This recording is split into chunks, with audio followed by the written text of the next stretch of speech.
Bonjour, alors dans cette capsule, on va commencer le chapitre 7 qui parle de la réfraction et des lentilles. On va surtout s'intéresser à la réfraction aujourd'hui, un phénomène que je vous ai présenté au chapitre 6, mais qu'on n'avait pas pris le temps de décrire plus qu'il faut. Donc on va essayer de regarder aujourd'hui un peu plus en détail qu'est-ce qui se passe. Donc la réfraction, c'est un phénomène qui a lieu quand la lumière traverse un milieu transparent, donc change de milieu. Donc quand elle va changer de milieu, la lumière va aussi changer de direction. C'est ça le phénomène de réfraction. Ça fait en sorte qu'on voit des choses des fois un peu surprenantes. La lumière ici traverse uniquement l'air. La lumière nous vient ici du bout de la cuillère jusqu'à nos yeux en traversant uniquement l'air, alors que la lumière qui vient de l'autre bout de la cuillère traverse tout d'abord l'eau avant de venir dans l'air. Même chose ici dans l'aquarium. Et on va essayer de voir qu'est-ce qui se passe en suivant le trajet d'un rayon lumineux. Donc c'est un phénomène qui a lieu quand on a deux milieux différents, deux milieux transparents, où la lumière va rencontrer cette interface-là entre les deux milieux, donc traverse, change de milieu. On a un premier rayon lumineux ici, on va regarder qu'est-ce qui se passe. Imaginez que c'est de l'air ici, ça pourrait être autre chose, mais on va imaginer ici que c'est de l'air, tout d'abord, et on rencontre quelque chose, un nouveau milieu transparent. On peut imaginer que c'est de l'eau. Et ce que je vais vouloir faire avec vous aujourd'hui, c'est de prédire un peu les angles, comment la lumière va se propager là-dedans. Tout d'abord, on se rappelle qu'est-ce qu'on avait vu quand on avait parlé de la réflexion, à distinguer avec la réfraction. On mesurait nos angles par rapport à la normale. Et on va donc refaire ça ici. On va prendre le temps de bien noter les choses. Donc la ligne pointillée, c'est la normale. C'est donc perpendiculaire à la surface. C'est une ligne imaginaire, mais qui va nous aider à comprendre ce qui se passe. Première chose, la lumière peut faire de la réflexion parce que si vous regardez sur l'eau, vous pouvez voir le reflet de la lumière. Donc, il y a une partie de la lumière qui va subir une réflexion. Et la loi de la réflexion nous dit que l'angle est le même entre l'angle d'incidence et l'angle de réflexion. C'est pas vraiment ce qui va nous intéresser aujourd'hui, mais on va repartir d'ici de l'angle d'incidence, l'angle avec lequel la lumière arrive vers notre surface, notre nouveau milieu. On la mesure par rapport à la normale et ça va être très important ici de mesurer les angles comme ça pour pouvoir avoir les bonnes valeurs. Donc la normale, on va l'imaginer ici qui va aussi dans l'autre milieu, donc une ligne perpendiculaire à notre surface. Et on ne va pas s'intéresser à notre rayon qui va refléter, on va plutôt s'intéresser à la lumière qui traverse le milieu. En réalité, il y a un peu des deux. Il y a toujours un petit peu de réflexion et un peu de lumière transmise qui rentre dans le milieu. Mais pour nous, la réflexion ne nous intéresse pas. On va uniquement regarder la lumière qui va être transmise. Et qu'est-ce qu'on va observer? C'est que la lumière continue pas en ligne droite. En fait, change d'orientation. La lumière va faire quelque chose comme ça. Pourquoi ça fait ça? Ça va donc dépendre des types de milieux, quel type de milieu on a, mais c'est ce qu'on observe. De l'angle à laquelle on repart, qu'on va appeler l'angle de réfraction, va être un peu différent de l'angle d'incidence. Ici, dans le schéma, on voit que l'angle de réfraction est un peu plus petit que mon angle d'incidence. Et mon but aujourd'hui, c'est de pouvoir prédire quelle est la valeur de l'angle de réfraction, en connaissant tout ce qu'on a à connaître dans cette situation-là. Donc, on a deux milieux, un phénomène qui a lieu quand la lumière change de milieu. Ça peut être de l'air à l'eau, mais ici, ça peut être aussi de l'air au verre ou de quelque chose comme ça, ou n'importe quel milieu transparent. J'ai une petite démo juste pour vous montrer ce qui se passe dans la vraie vie. On a ici un petit bloc de vitre et on va avoir un laser qui va envoyer de la lumière. Et vous allez voir ce qui se passe. On voit quand même très bien ce phénomène-là.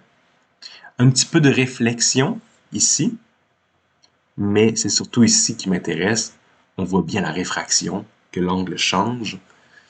Donc dans le milieu, l'angle est un peu différent. Donc ça fait un petit décalage entre mon rayon qui arrive et le rayon qui repart. Et nous, on va regarder donc l'angle ici dans le milieu, dans le matériau. Donc la réfraction, en fait, quand la lumière change de milieu, oui, elle change de direction, mais c'est pas uniquement ça qui change. Elle change aussi de vitesse.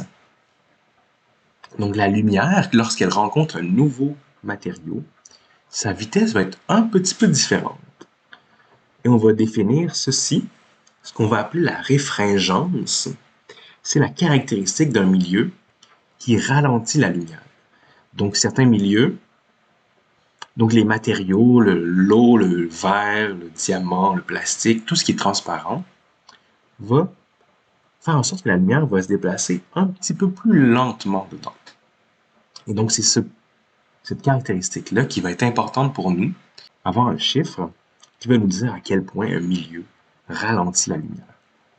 Et ce chiffre-là, on l'appelle l'indice de réfraction, N, qui va se définir comme ceci. Vous allez voir, N, plus il va être grand, ça va vouloir dire que le milieu ralentit davantage la lumière. C'est quoi ce calcul-ci? C'est C, qui est la vitesse de la lumière dans le vide. C, c'est la vitesse de la lumière dans le vide qu'on avait trouvé au chapitre 6, 3 fois 10 à la 8 mètres par seconde. Donc, c'est la vitesse de la lumière qu'on connaît. Et le V, c'est la vitesse dans le milieu réfringent, donc dans le milieu transparent, qui ralentit un petit peu la lumière. Et le N, c'est juste la division des deux. Puisqu'on divise des mètres par seconde avec des mètres par seconde, c'est pas un chiffre qui a des unités. C'est uniquement une valeur, donc un chiffre qu'on va obtenir, mais qui va être associé au milieu. Un type de plastique, un type de vitre, va toujours avoir cette même valeur. Donc, ça dépend de la composition, tout ça. Donc, mais ça va être donc un chiffre qui caractérise notre milieu, qui nous donne une caractéristique à notre milieu. Donc, première équation aujourd'hui, importante à comprendre, on va définir n et on va s'en servir plus tard. Donc, c'est pour ça que on va prendre le temps de bien le définir au début, parce que ce chiffre-là va être important un peu plus loin. Et donc, cette valeur-là, de n, plus il est grand, plus la lumière est ralentie, donc moins la lumière voyage rapidement, ce qui veut dire que le milieu est plus réfringent. Donc, en termes de comment on nomme les choses, voilà comment on peut nommer les choses. Donc, le n est un chiffre qui nous dit à quel point notre milieu est réfringent. Et puisque les milieux comme le verre, l'eau ralentissent toujours la vitesse de la lumière, on va toujours avoir une valeur plus grande ou égale à 1, souvent plus grand que 1. Parce que si jamais on avait un n plus petit, on obtiendrait une vitesse plus grande, donc ça la ferait accélérer. C'est pas ce qu'on observe. Les matériaux ralentissent la lumière, donc on va venir toujours avoir des valeurs de n, l'indice de réfraction, un petit peu plus grandes que 1. 1.5, 1.6, quelque chose comme ça.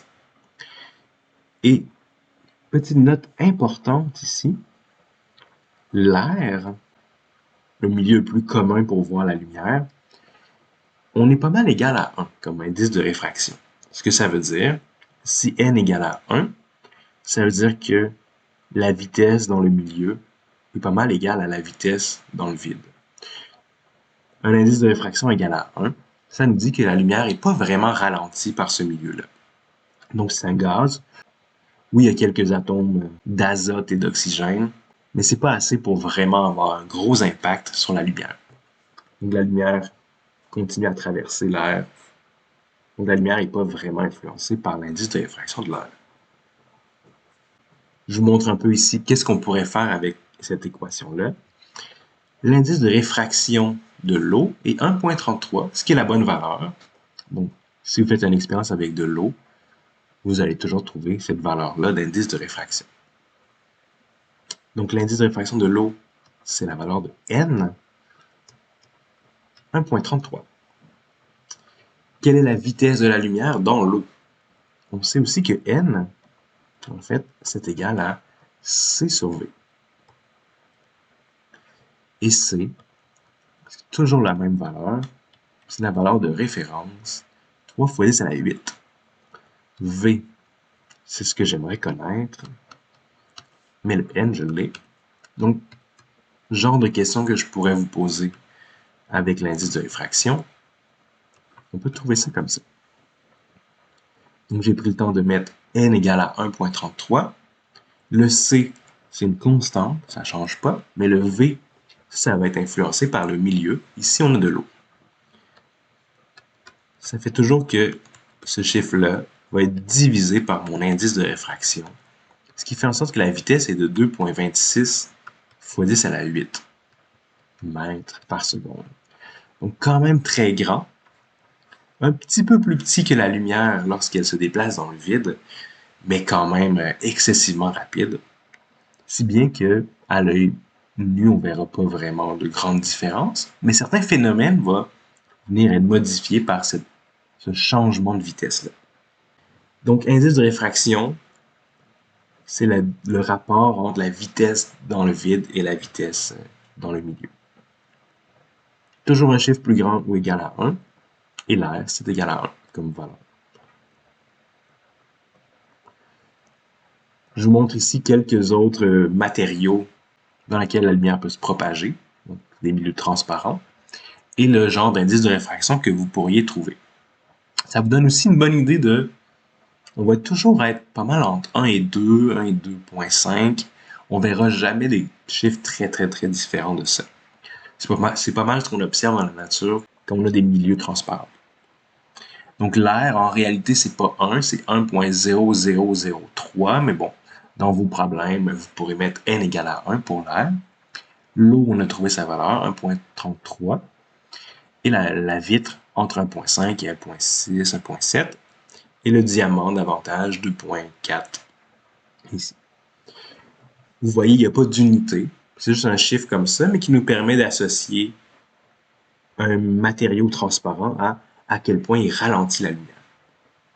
Et mon but, je vais me servir de ça pour prédire comment l'angle est modifié quand la lumière traverse un nouveau milieu, un milieu transparent différent.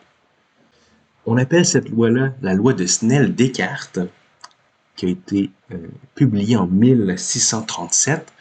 Et il y a deux noms de deux scientifiques parce qu'ils ont pas mal travaillé sur la même chose environ en même temps. Donc on a donné le nom de la loi à ces deux-là. Mais en réalité, c'est une loi connue bien avant. On a retrouvé cette loi dans des textes arabes de l'an 983. Donc, c'est une loi que les humains on connaît depuis très longtemps. Donc, c'est pas de la nouvelle physique que je vous apprends aujourd'hui, mais ça nous permet de comprendre un phénomène quand même intéressant. Comment la lumière se propage dans des milieux transparents. On a besoin de quelques petites choses. Je vais définir ici angle 1 et angle 2. Donc, l'angle 1, c'est l'angle d'incidence qu'on avait appelé. L'angle 2, c'est l'angle de réfraction. C'est juste que je vais définir un premier milieu, le milieu 1, qui va être quelque chose de l'air, de l'eau, le verre, et le deuxième milieu, parce qu'on a besoin de deux milieux pour voir ce phénomène de réfraction. Donc, θ1, c'est l'angle dans mon premier milieu, où ma lumière commence. θ2, c'est l'angle dans mon deuxième milieu, là où la lumière s'en va. La loi nous dit ceci, donc une loi que vous aurez à utiliser. L'indice de réfraction de mon premier milieu multiplié par mon angle d'incidence, donc l'angle dans le premier milieu, est égal à l'indice de réfraction du deuxième milieu multiplié par le sinus de l'angle dans ce milieu-là, dans le deuxième milieu. N1, c'est l'indice de réfraction dans le premier ici, on pourrait appeler ça N1, et N2, c'est dans ce milieu-ci. Donc, qui va être quelque chose comme ceci. C'est donc ce chiffre-là qui va faire en sorte que l'angle change. Si l'indice est un peu différent, donc ça va faire en sorte que l'angle va aussi être un peu différent. Si jamais vous êtes curieux pourquoi en fait la lumière change d'orientation, j'ai ici aussi un petit vidéo qui présente la logique. Donc une bonne partie du vidéo est peut-être un petit peu plus avancée, mais je vais vous montrer une analogie qui est faite dans la vidéo qui est quand même intéressante à observer. On se pose la question, pourquoi la lumière fait ça? Il ne fait pas juste de continuer en ligne droite. Et l'analogie qui est faite, c'est imaginer que la lumière est en fait un petit char d'assaut qui aurait donc deux roues, deux chenilles. Premier contact, donc le fait que le milieu nous ralentit fait en sorte que l'angle change un peu. Vous voyez la logique. En réalité, notre lumière n'est pas un petit champ d'assaut, mais ça vous donne quand même une idée de pourquoi l'angle change. Donc on commence à être un peu ralenti. Donc le fait que la lumière soit ralentie, un peu comme si le char d'assaut rencontrait de la boue ou un terrain plus accidenté, il va ralentir un petit peu. Donc s'il continue en ligne droite, ça vient changer son orientation. Donc, juste pour vous donner une petite idée de qu'est-ce qui peut se passer derrière, pour que cette équation-là fasse un petit peu plus de sens pour vous. Et donc on va tout de suite regarder comment on utilise cette loi de Snell-Descartes, N1 multiplié par le sinus de l'angle. On voit qu'on a un peu de géométrie ici. N2 sinus de l'angle 2. On va regarder comment on utilise cette équation-là dans un problème. Un rayon de lumière passe de l'eau au verre. Puisque la lumière traverse deux milieux transparents, c'est ce qui nous donne une idée qu'on doit utiliser cette loi-là. Donc, on voit la lumière qui traverse. On est dans l'eau et on rencontre du verre. Donc, si je mets la ligne entre les deux à l'horizontale, mais ça pourrait être à la verticale, dans n'importe quelle orientation, mais la lumière part de l'eau. Donc, ça pourrait être notre situation de la lumière part d'un poisson, on est dans un aquarium, donc de l'eau, et on rencontre de la vitre, qui serait la vitre de l'aquarium. Ça pourrait être ça. Et on a les indices de réfraction. L'eau, c'est 1,33 et le verre, 1,5. C'est ce que j'ai besoin de connaître, ces deux chiffres-là.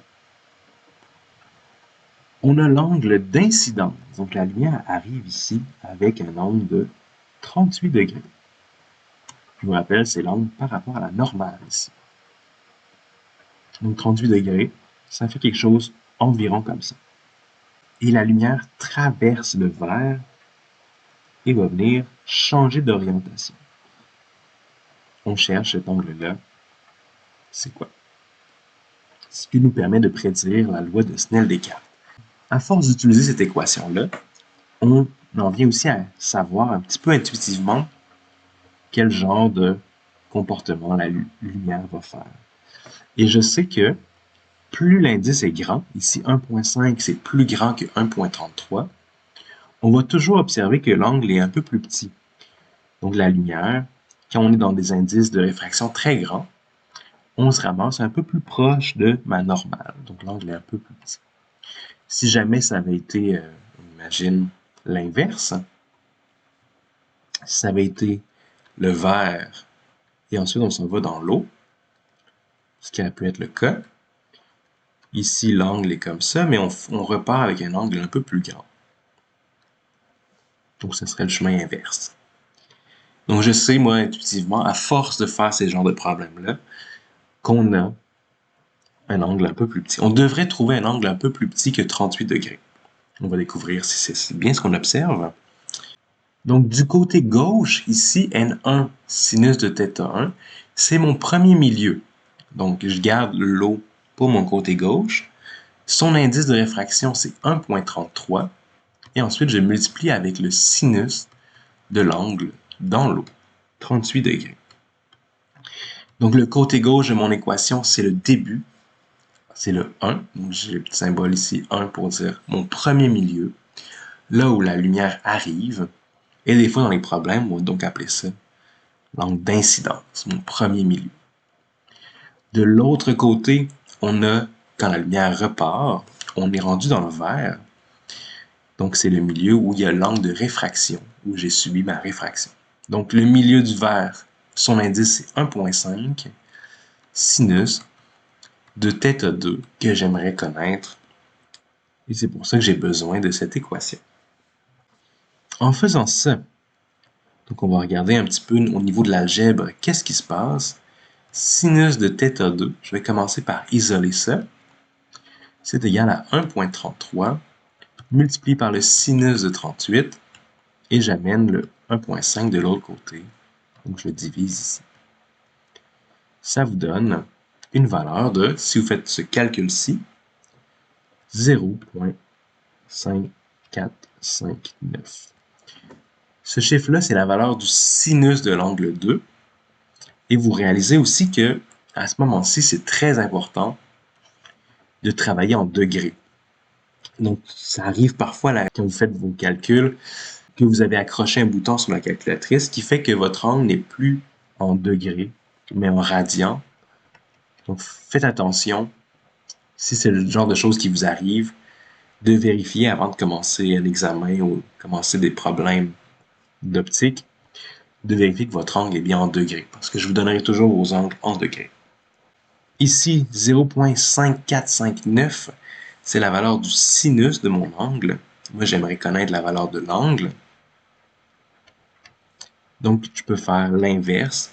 Ma situation, ce bouton-ci à la calculatrice, sinus moins 1, qu'on appelle aussi l'arc sinus, l'inverse d'un sinus. Donc, on prend le sinus moins 1, l'arc sinus, de 0.5459, et ça vous donne votre angle. Si vous faites ça, ça vous donne 33.1 degrés. La réponse de l'angle de réfraction. Donc, on a pris ici notre équation de Snell-Descartes. On a mis d'un côté les valeurs dans l'eau, de l'autre côté les valeurs dans le verre. Et moi, je ne connaissais pas l'angle dans le verre. Je l'ai trouvé. J'obtiens bien un angle plus petit. Donc, le milieu est plus réfringent. Fait en sorte que j'obtiens des angles plus petits. Donc, plus n est grand, plus l'angle est petit. Ce sera toujours la situation comme ça. Et les angles, bon, si vous voulez faire le bon schéma, c'est l'angle par rapport ici à l'axe normal, donc perpendiculaire à ma surface.